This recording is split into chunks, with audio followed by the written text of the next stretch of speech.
ନମସ୍କାର ସାଙ୍ଗମାନେ। ଆଉ ସକାଳୁ ଆସିକି ଝିଅକୁ ଆଣିକି କାମ ଆରମ୍ଭ ହେଇଗଲାଣି ଆମର କମ୍ପାନୀରେ। ଆଉ କାମ ଚାଲିଛି, ମଇଦା ମେସିନ୍ କରିଛି, ମେସିନ୍ ସରିଲେ ତାପରେ ମେସିନ୍ ଚାଲିବ। ମେସିନ୍ ସରିଲା ପରେ ଆଉ କାମ ଅଛି କମ୍ପାନୀ କାମ, ଆଉ ତାପରେ କାମ କରିକି ଆଉ କାମ ମେସିନ୍ ସରିଲା ପରେ ଯିବି ଖାଇବାକୁ। ଖାଇକି ଆସିଲା ପରେ ଆଉ ବହୁତ ବହୁତ କାମ ଅଛି, କାମ ହବ ଆରମ୍ଭ ହବ। ମଜା ମସ୍ତି କରୁଛନ୍ତି ସକାଳୁ ସକାଳୁ। ହଁ କ'ଣ ଦେଖିବି କାଇଁ କ୍ରିମ୍ ଖାଇଦେଇ ପକେଇ ଦେଇଛୁ।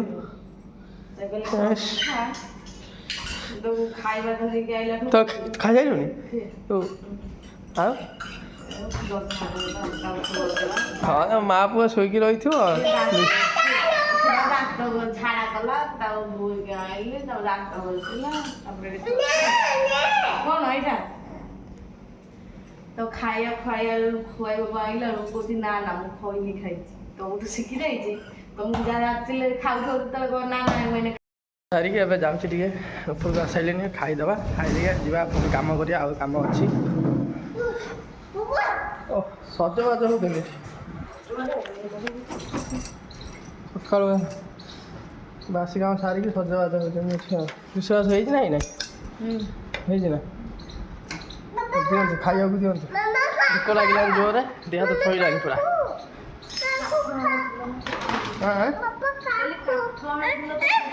ହଁ କାଠ ଅଛି କମ୍ପାନୀ ଭିତରେ ଗଡ଼ ଗୁଡ଼ା ପଡ଼ିଛି ତ, ସେଗୁଡ଼ା ଛିଡ଼ୁଥୁନି। ଆଉ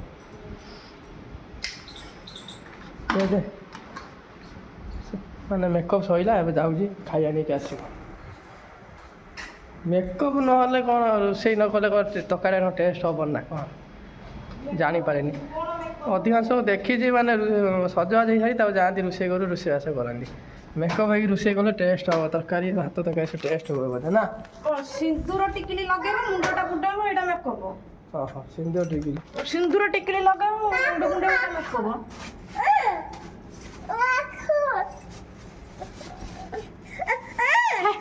ମୋ ଚୁଟିଟାକ ବି ତମେ ରହୁନ ବୋଲି ମୁଁ ଦେଇଥାନ୍ତି, ତମେ ରହୁନ ପଳଉଛ। ଏତିକି ଭାଉଜ ଏତିକି ଦେଲେ 17 ଗ୍ରାମ ଚୁଟି ହେଲା। କେତେ? 17 ଗ୍ରାମ। କେତେ ଟଙ୍କା ହେଲା? କିଲୋ ଚୁଟି କିଲୋ 5,000 ଟଙ୍କା। ମୁଁ ଜାଣିନି କେତେ ହେଲା। 17 ଗ୍ରାମ ହେଲା। ହଁ 17 ଗ୍ରାମ ଚୁଟି ହେଲା। ସତ କେତେ ଟଙ୍କା ହେଲା ପଚାରିଲନି? ପଚାରିଲେ କହିବା ଭାଉଜ। ଇଏ ଚୁଟି ରଖିଛି ବିକ୍ରି କରିକି ମୋବାଇଲ ଆଣିବ ଚୁଟିରେ। ପଚାରିବ ମୋ ଚୁଟି ବଡ଼ ବଡ଼ ଅଛି, ନେଇଯିବୁ ତାକୁ। ଏତିକି ଭାଉଜ ଦେଖିଲେ? ହଁ ଏତିକି 17 ଗ୍ରାମ ହେଲା। ଭାଉଜଙ୍କୁ ପଚାରିବାକୁ, ଭାଉଜ କେତେ ଟଙ୍କା ହେଲା ପଚାରିବ। କ'ଣ କହୁଛୁ? ତୁ କହୁଛୁ କାହିଁ କହୁନୁ? କ'ଣ କହୁଛୁ କଥା? ମାମା ତାର ଭାତ ଦଉ ଖାଇବା, ଭୋକ କଲାନି ବା। ଆଉ ଆସେ, କ'ଣ କହୁଛୁ? ଆଇଲୁ ଆଉ ବାହାରକୁ ଗରମ ଲାଗୁଛି। କ'ଣ କହୁଛୁ? କୋଉଠି କାଖେଇ? ଓହୋ ଏଇ ଚଢ଼ିବୁ? ଚଢ଼ ଯା। ଜୋରରେ ଭୋକ ଲାଗିଲାନି, ଶିବାନୀ ଭାତ ଦଉ ଖାଇଦେବା। ତା କାମ ବି ଅଛି, ଗୁଦା ଫୁଦା ଯିବାର ଅଛି, ବହୁତ କାମ ଅଛି। ଆଉ ଆମର ଝରକା ବନ୍ଦ ହେଉଛି, କାରଣ ସେପଟେ ଜଳୁଛି ନା କାଠ ଜଳୁଛି, ଧୂଆଁ ଗୁଡ଼ା ପଳେଇଯାଉଛି। ଝରକା ସବୁ ବନ୍ଦ କରାହେଇଛି, ଗରମ ଲାଗୁଛି ଠିକ୍ ଜୋରରେ। କୁଲରଟା ମୁଁ ନେଇକି ସେଇଠି ରଖିଛି, କୁଲରଟା ସଫା କରି ରଖିଛି, ପାଣି କାଢ଼ିଛି, ପାଣି ନୂଆ ପାଣି ପୁରେଇକି। ପାଣି 2-3 ଦିନ ହେଲା ପାଣି ରହିଥିଲା ତ, ପାଣିଟାର ମାନେ ଅଲଗା ପ୍ରକାର ସ୍ମେଲ୍ ହେଉଥିଲା, ସେ କଢ଼ା ହେଇକି ପାଣି ସବୁ କାଢ଼ିଦେଇକି ସର୍ଫ ପାଣି ପକେଇକି ଦେଇଦେଲି ଭେଦିବା ପାଇଁ। ଭେଦି ସାରିଲା କାମ ବେଶୀ ଏଇଠି ଭେଦିଦେଲି, ଭେଦିକି ରହିଲା। ସନ୍ଧ୍ୟାକୁ କାମ ସାରିକି ଆସିଲେ ତାକୁ ସଫା କରି ନୂଆ ପାଣି, ଭଲ ପାଣି ପୁରେଇକି। ହଁ ଟ୍ରେନ୍ ଅଛି। ପଖାଳ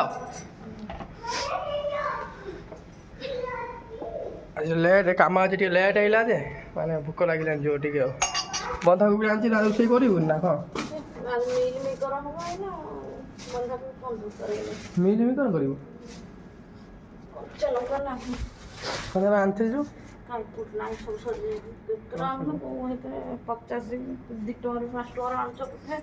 3 ଟଙ୍କା 5 ଟଙ୍କା ମୁଁ ଆଣେ ନା। ମୁଁ ଯେଉଁ ପରିବା ଯେଉଁ ଆଣେ ତା ଦେହରୁ ଚିହ୍ନା ଅଛନ୍ତି, ଯେଉଁ ପରିବା ତ ଚିହ୍ନିଛି ତ, ମୁଁ ହାରିଆ ନେଇ ଆସେ ଟିକେ। ଆଉ ଟଙ୍କା କିଲୋ 200 ଟଙ୍କା, ସେମିତି ଦେଉନାହାନ୍ତି। ଦେଇ 5ଟା 7ଟା ଦଉଛି। ମୁଁ ଆଉ କେତେ ଖାଉଛି କି? ମୁଁ ତ ଖାଇ ତ ସାରି ଦଉଛି। ମୁଁ ଲଙ୍କାଟା ନେଇ ଯାଉଛି ନା କ'ଣ କୁଆଡ଼େ? ମୁଁ ଡାଉଟ୍ ହେଉଛି ଲଙ୍କା ଖାଇ ଦେଇଥିଲୁ। ଆଉ ତୋତେ ଡାକିଲେ ଆ ମୁଁ ବିଟୁ ନେଇକି ତମେ ଯିବି ପଳଉଛ ସେ ଠକି ମୁଁ ପଳେଇବି ନା ଆଉ କି କଥା କହୁଛୁ ସେଠି ତାଙ୍କର ଝିଅର ସ୍କୁଲ ଟାଇମ୍ ହେଇଗଲାଣି ସିଏ ଭାଉଜ କହୁଛନ୍ତି ନେଇକି ଚଲି ଯିବା ପାଇଁ ଆଉ ଇଏ ଏପଟେ ଛୁଟି ଦବ ବୋଲି ଇଏ ବାଉଳା ହଉଛି ମୁଁ କାହା କଥା ଶୁଣିବି ଆଉ ତା ସ୍କୁଲ ନେଇ ଛାଡ଼ିବି ନା ଇଏ ଛୁଟି ବିକ ତା ପାଇଁ ରହିବି ସେଇଥିପାଇଁ ମୁଁ ପଳେଇଲି ତାକୁ କଣ କହିହବ ମୁଁ ତାକୁ କହିବ କହିପାରିବି ଭାଉଜ ଦିଟା ଭାଉଜ ଥିଲେ ତଳେ ନାଇଁ, ଭାଉଜ ହେରିକା ଭାଉଜ ମାନେ ମୋ ମାଲିକ ତାଙ୍କ ସ୍ତ୍ରୀ ଦି ଜଣ ଥିଲେ ନାଇଁ ତାକୁ କଣ ମୁଁ କହିବି ଦମ୍ଭ କରିକି ତମେ ଏଇଟା ଟିକେ କହିବୁ କାହିଁକି ଦବୁ ଯେତିକି ନେଇକି ଆସିବୁ କାହିଁକି କାହିଁକି ମନ ଇଚ୍ଛା ଆଉ ସେ ଯେତିକି କହିବ ଭାଉଜ ହେରିକା ସିଏ କିଛି କହିଲେନି ଯେତିକି ଦେଇଦେଲେ ପଳେଇ ସିଏ ତାଙ୍କର କଣ ଅଛି ତାଙ୍କର 100 ହେଲେ କିଛି ନାହିଁ ତାଙ୍କର 200 ହେଲେ କିଛି ନାହିଁ ଆମେ ଜାଣିନେ ରେଟ୍ କେତେ କଣ କୋଉଟା କେତେ କି ହବ ଆଉ ଏତେ ଛୁଟି ଏତିକି କେତେ ଟଙ୍କା ଦେଲା କଣ ଆମେ ଜାଣିଛୁ ଭାଉଜ ଗୋଟେ ପଚାରିବା କେତେ ଟଙ୍କା ହେଲା ପଚାରି ଆଉ ଗଲେ ପଚାରି ଗୋଟେ କହିବ ସୋରିଷ ତେଲ ସରିଯାଇଛି ଚିକେନ ରାନ୍ଧିଲି ବା ସବୁ ରାନ୍ଧ ସେଟା କେତେ ଗ୍ରାମ କହିଲୁ 100 ଗ୍ରାମ 100 ଗ୍ରାମ ହେଲା ଆଉ କେତେ ମିକ୍ସଚର ନାହିଁ ନା ଖାତାରେ ଗୋଟେ ଲେଖୁନୁ ମିକ୍ସଚର ଲାଗୁଛି ମନେ ତାକୁ କହୁଛି ତ ଯେତେବେଳେ ଲେଖୁଛି କହୁଛି ମୋର ମନେ ପଡୁନି କଣ ଟିକେ ଆଉ ଯଦି ଅଛି ଟିକେ ମନେ ପକାଅ କହୁଛି ତ ମୋର ମନେ ପଡୁନି ସୋୟାବିନ ମାନେ ପାଣିରେ ଭେଦେଇକି ରଖିଛି ଭଜା ଭଜା ହବ ତାପରେ ତରକାରୀ ହବ ଆଉ ଭାତ ହେଇଯାଇଛି ଭାତ ବା ଗାଳିବି ତମକୁ ସୋୟାବିନ ତୁ ବନ୍ଧାକୋବିଟା ରାନ୍ଧିଲୁ ଭାଜିଲୁ ଡାଲି କରିଦେଇଥାନ୍ତୁ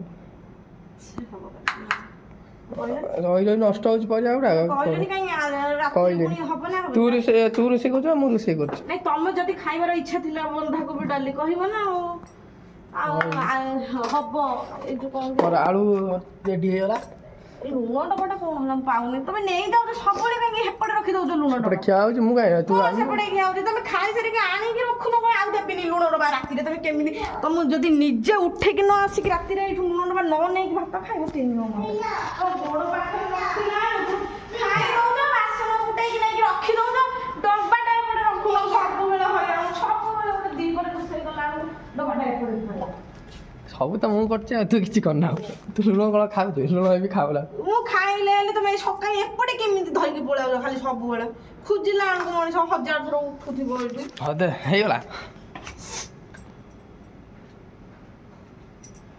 ମୁଁ ଆଜି ରାତିରେ ପଲିଥିନରେ ଲୁଣ ଦେବି ମୁଁ ଦେବିନି ପଲିଥିନ ଦେଇଦେବୁ ବିଲକୁ ଯେମିତି ପଲିଥିନ ବନ୍ଧା ହେଇକି ଯାଏ ଲୁଣ ହାତ ଡବା ଦେବିନି ଡବା ଦେଇଦେଲା ବେଳକୁ ଇଏ କରିଦଉଛ କହିଦେବ ଏଠି ରହିଲେ ସେ କାଁ କାଁ ହେଇକି ମୁଣ୍ଡ ଖରାପ କରିବ ମୁଁ ଏପଟକୁ ପଳାଏ ସେ ତାର କରିକି ଆଣିବ କରିକି ନେଇକି ଆସିବୁ ମୁଁ ଯାଉଛି ସେପଟେ ତାର ନେଇକି ଆସିବ ରେଡ଼ି କରିକି ମୁଁ ଚାଲିଲି ମୋର ସେପଟେ ମୋର ଯାଇ ବସେ ଫ୍ୟାନ୍ ଟିକେ ଝାଳ ଗୁଡ଼ା ହେଇଛି ଝାଳ ଗୁଡ଼ା ଶୁଖିଯାଉ ମୋର ଇଏ ଆମର ଦୁଷ୍ଟ ହେଉଛି କହିଲା କଥା ଶୁଣୁନାହିଁ ଆଉ ଏକୁ ଆମେ ଗେଲ କରିବୁ ନା ଏକୁ ଛାଡ଼ିଦେବୁ ସେ ପଳେଇବ ଆଉ ଆମେ ତାଙ୍କ ମାଲିକର ଝିଅକୁ ଆଣି ଗେଲ କରିବୁ ଆଉ ମୁଁ ଯାଉଛି ସନ୍ଧ୍ୟାବେଳେ ଯାଉଛି ଅନଉଛି କ'ଣ ସନ୍ଧ୍ୟାବେଳେ ଯାଉଛି ଚକୋଲେଟ୍ ଚୁଚୁ ସବୁ ଆଣିକି ଦେବି ମାଲିକ ବୋଉ ମୋର ଏବେ ଖାଇବା ହେଇଗଲା ଚକୁଡ଼ା ଫୋଡ଼ି ହେଇଗଲା ମୁଁ ଖାଇଦିଏ ଇଏ ଟୁକା ସାଙ୍ଗରେ ଗପିଲେ ଆଉ ଦିନ ପଳେଇବ ସନ୍ଧ୍ୟା ହେଇଯିବ ମୁଁ ଆଉ କାମ କରିପାରିବିନି ଆଉ କ'ଣ ଆଣିଛୁ କଞ୍ଚା ନା ଦେହ କେଉଁଠି ପଡ଼ିଛି ନା ଗୋଟେ ଆଣେ ଦେହ କେଉଁଠି ପଡ଼ିଥିବ ଗୋଟେ ଆଣେ ଗୋଟେ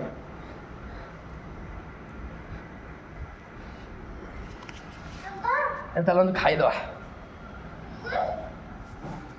ଖାଇବା ପିଇବା କରି ମୁଁ ପଳେଇ ଆଇଲି ଆସିକି ମୋର ଲୁନାରେ ଚାଉମିନ ଲୋଡ଼ କରିଦେଲି ବନ୍ଧା ହେଇଗଲା ଲୁନାରେ ଏବେ ଚାଉମିନଟା ଗାଡ଼ି ବିସ୍କିଟ୍ ମୋର କାଟି ସାରିକି ସିଧା ଗୁଦାମ ଯିବି ଆଉ ସେ ଝିଅ ଯାଇଛି ଖାଇବାକୁ ଖାଇକି ଆସିବ ତା ସେ କାମ କରିବି ମୁଁ ମୋର ପଳେଇବି ଗୁଦାମ ମଇଦା ଫଇଦା ଧରିକି ଆସିବି ମଇଦା ବି ନାହିଁ ମଇଦା ଧରିକି ଆସିବି ଆଉ ଲୋଡ଼ ହେଇକି ରଖା ହେଇଛି କାଢ଼ିବି ପଳେଇବି ନେଇକି ସିଧା ଯିବି ଆଉ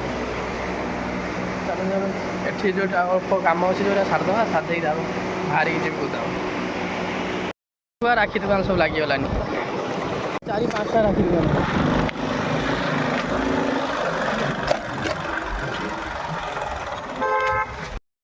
ଗୁଦାମରୁ ଚାଉମିନ ପକେଇକି ମଇଦା କମ୍ପାନୀରେ 3ଟା ପକେଇଦେଲି ଆଉ ଥରେ ଯିବି 2ଟା ମଇଦା ନେଇକି ଆସିବି ଆଉ ଏବେ ପଳେଇ କାଠ ଗୁଲାକୁ ମଇଦା କାଠ ନେବା ପାଇଁ କାଠ ନେଇଯିବା କାଲି ପାଇଁ ନାହିଁ ଜଳାଯିବ ଚାଉମିନ ସିଝିବ ତାହେଲେ କାଠ ଓଜନ କରି ନଦିବା ନଦୀ ସାରିକି ନେଇକି ଯିବା ଆଉ ଖରା ପ୍ରବଳ ହେଉଛି ଦେଖନ୍ତୁ ଯେମିତି ଖରା ହେଉଛି ଆଜି ଆଉ ଝାଳ ଫଳ ବହୁଛି ମୁଣ୍ଡ ବିନ୍ଧୁଛି ତା ନାହିଁ ଖରାରେ ହଁ ଛାଡ଼ କାଠ ନେବା ଓଜନ କରିବା ଯିବା ଆଉ ମୋର ଏବେ କାମ ସରିଲା କମ୍ପାନୀ କାମ ସାରିକି ଯାଇଥିଲୁ ଗୁଦାମରୁ ମଇଦା ଫଇଦା ଧରିକି ସବୁ ଆଇଲେ ରାତି ହେଇଗଲାନି ସନ୍ଧ୍ୟା 6-7ଟା ବାଜିଲାନି ଅଭିକା ଆସିକି ପହଞ୍ଚିଲି ମଇଦା ଫଇଦା ଦେହ ସାରା ମଇଦା ଫଇଦା ହେଇଛି ଅଭିକା ଯିବି ଟିକେ ଗାଧୁଆ କରିବି କରି ଫ୍ରେସ୍ ହେଇକି ତାପରେ ଦେଖି ବଜାର ଫଜାର ଯିବା ଆଉ ସଉଦାପତ୍ର ବନ୍ଧା ହେଇ ନେଇକି ଆସିବା ଦୁଷ୍ଟ ହେଉଛନ୍ତି ମା ପୁଅ 2 ଜଣ କ'ଣ ହେଇଛି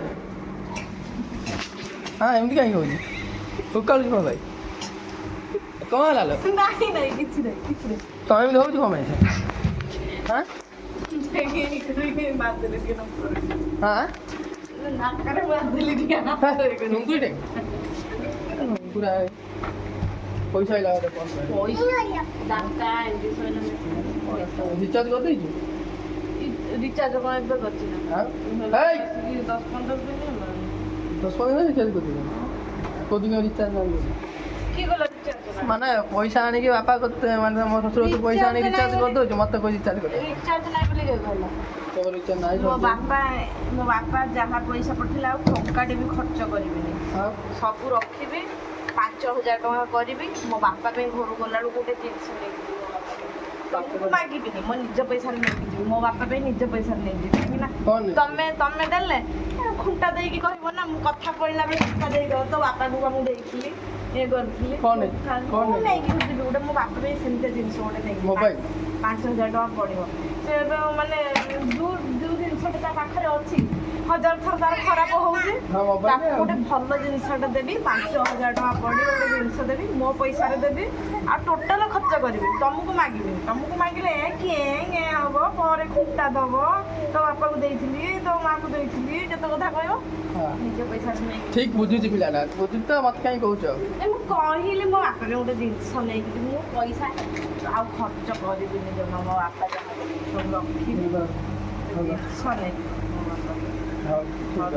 ତା ବାପା ପାଇଁ ସେ ଜିନିଷ ନେଇକି ଯିବ ଆଉ କ'ଣ ହେନ୍ତି ତୁ କହିବା କି ଭଲ କଥା ତୁ ରଖି ତୋ ଜିନିଷ ନେ ମୋର କାହିଁ ମୋ ପଇସା ଖର୍ଚ୍ଚ ନ ହବ ଭଲ ସେମିତି ତମକୁ ମାଗିବି 100 200 500 ମୋ ବୋଉ ପାଇଁ ଲୁଗାଟେ କି ଆଉ କ'ଣଟେ ନେବା ପାଇଁ କି ଚକୋଲେଟ ନେବା ସେମିତି ତମକୁ 500 କି 100 କି 200 ମାଗିବି ଏମିତି ଏତେ ଇଏର ମାଗିଲେ ନା ହଉ ହଉ ଠିକ୍ ଅଛି ସେତିକି ରହ କାହା କରି ଦେଖିବା ସେତିକି ରଖିବା କିନ୍ତୁ ଦେଖେ ଏ ପଇସା ଦେଲା ବେଳକୁ ଆଣିକି ଖାଇଦେବୁ ଦେଖ କିଛି କିଣିବିନି ଚାପିକି ରଖିବି ମୋ ନିଜର ଯୋଉଟା ଦରକାର ମୋ ସ୍ୱାମୀ ପଇସାରେ କିଣିବିନି କାହିଁକି ଧର ମୋର ଗୋଟେ ଡ୍ରେସଟା ଦରକାର ତମରି ପଇସାରେ କିଣିବି ଆଉ ଗୋଟେ ମୋ ବାପା ଦେବେ ନା ଆସିବି ହଉ ତୁ ଆଉ ମୋତେ ଏଜୁକେସନ୍ କରା ନା ଏମିତି କହି ଲାଷ୍ଟ ମୋ ପଇସା ନେବ ମୁଁ ଜାଣିବି ନା ମୁଁ ମୋ ନିଜ ପାଇଁ ନେବି ଯଦି 100 200 ଦରକାର ମୋ ନିଜ ପାଇଁ ନେବି ଚପଲଟେ କି ଡ୍ରେସଟେ କି ଟିକେଟଟେ ମୋ ନିଜ ପାଇଁ ନେବି 100 200 ନହେଲେ ଏମିତି ପଇସା ନେବି ଅଧିକ ପଇସା ନେବି ହଁ ଭଲ କରୁଛୁ ଠିକ୍ ଚିନ୍ତାଧାରା ତ ଠିକ୍ ଅଛି ଇଏ କହିଲା ମନେ ରହିଲା ଭିଡ଼ିଓ ବି ରହିଲା ଦେଖିବା ଆଉ ସେତେବେଳେ କ'ଣ ନେଇକି ଯିବା ତ ମୋତେ ଯଦି ପଇସା ମାଗିଥିବୁ କଥାବାର୍ତ୍ତା ହଉ ଠିକ୍ ଅଛି ଆଉ କହି ଗୋଟେ କଥା ଆଉ ସେ ତାର ପଇସା ରଖିକି ନେବ ଠିକ୍ ଭଲ କଥା ମୋର ପଇସା ରହିଯିବ ହଉ ହଉ ଚାଲ ଯିବା ଏପଟେ ଗାଧୁଆ କରିବା ଦେହ ତ ମଇଦା ହେଇଛି ପୁରା ଭଲ ଲାଗୁନି ଗାଧୁଆ କରିଦେବା ଟିକେ